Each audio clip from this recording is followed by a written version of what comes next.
itu, hujan deras mengguyur sebuah desa kecil di Jawa Tengah. Angin menderu, menampar genting-genting rumah warga di ujung desa.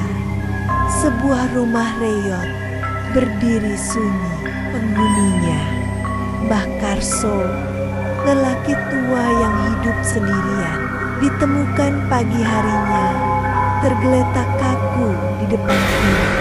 Matanya melotot, mulutnya seolah ingin berteriak sesuatu yang tak pernah sempat keluar. Hujan belum mereda, tanah licin dan becek membuat prosesnya tergesa-gesa. Mereka membungkus jasad Mbah Karso dengan kain kafan seadanya, lalu menurunkannya ke liang lahat. Dalam kejaran waktu, sebuah kelalaian kecil yang ternyata menjadi awal dari mimpi buruk malam pertama setelah penguburan. Beberapa orang yang kebetulan lewat makam mendengar suara lirih, seperti ada yang berbisik pelan dari dalam tanah. Memohon-mohon, mereka menoleh, tapi hanya sunyi dan bayangan pepohonan. Bulu-bulu mereka berdiri, ekor di antara kaki, tanda ada sesuatu yang tidak kasat mata. Malam ketujuh, seolah ada yang mendorong dari dalam. Gangguan pertama menimpa Bu Murni, seorang janda dengan 2 anak kecil. Tengah malam, pintu rumahnya diketuk 3 kali. Tok, tok. Ketika dibuka, tidak ada siapapun, hanya tanah basah berceceran di depan rumah. Bau busuk tercium kuat, menusuk hidung. Ia buru-buru menutup pintu. Tapi tak lama kemudian terdengar suara dari belakang rumah. Lirih seperti orang sekarat. Tolong buka ikatanku. Bu Murni langsung pingsan. Warga desa mulai resah. Gangguan semakin sering terjadi. Seorang anak kecil tiba-tiba tertawa sendiri tengah malam, lalu berkata bahwa ia sedang diajak bermain oleh seorang kakek yang wajahnya hitam dan bau busuk, seorang petani yang pulang larut malam melihat kain putih menggantung di dahan pohon pisang basah oleh tanah.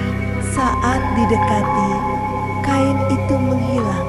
Jalan yang ia lalui melewati makam Mbah Karso. Dalam cahaya bulan, ia melihat sosok putih berdiri di antara nisan. Sosok itu melompat pelan, lalu berhenti menghadap ke arahnya. Kain kafan lusuh membungkus tubuhnya. Wajah hitam membiru, mata melotot penuh dendam. Saman ingin lari, tapi tubuhnya kaku. Pocong itu membuka mulutnya, mengeluarkan suara seram. Buka ikatanku. Setelah itu, Saman pingsan. Ketika dibawa pulang, tubuhnya panas tinggi, dan selama berhari-hari ia mengigau menyebut kata pocong. Sejak saat itu, gangguan semakin parah. Hampir setiap malam terdengar suara loncatan di atap rumah warga. Bau busuk kerap menyeruak tiba-tiba. Bahkan ada keluarga yang mendapati kasur mereka dipenuhi tanah basah ketika bangun pagi.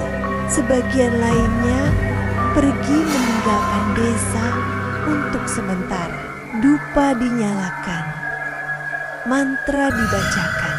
Warga berkerumun dari kejauhan, menahan napas Saat tengah malam, tanah di atas makam bergetar keras. Asap dupa berputar kencang. Lalu tanah pecah, suaranya menggema ke seluruh pemakaman. Kenapa tidak kau buka ikatanku? Aku terjebak, aku menderita.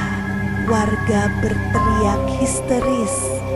Sebagian lari terbirit-birit. Tapi pocong itu semakin dekat. Matanya penuh kebencian. Malam itu berlangsung mencekam. Dan tidak ada yang berani mendekat.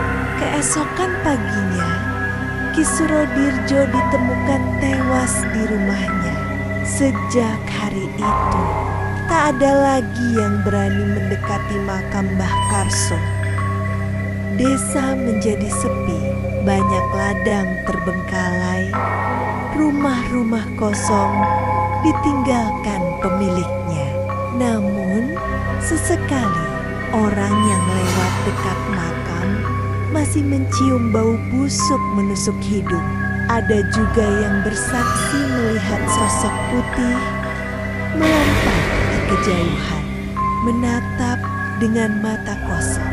Mereka bilang, kalau kau nekat lewat makam itu tengah malam dan tiba-tiba mencium bau busuk atau mendengar suara loncatan berat duk, duk, duk, jangan menoleh ke belakang karena bisa jadi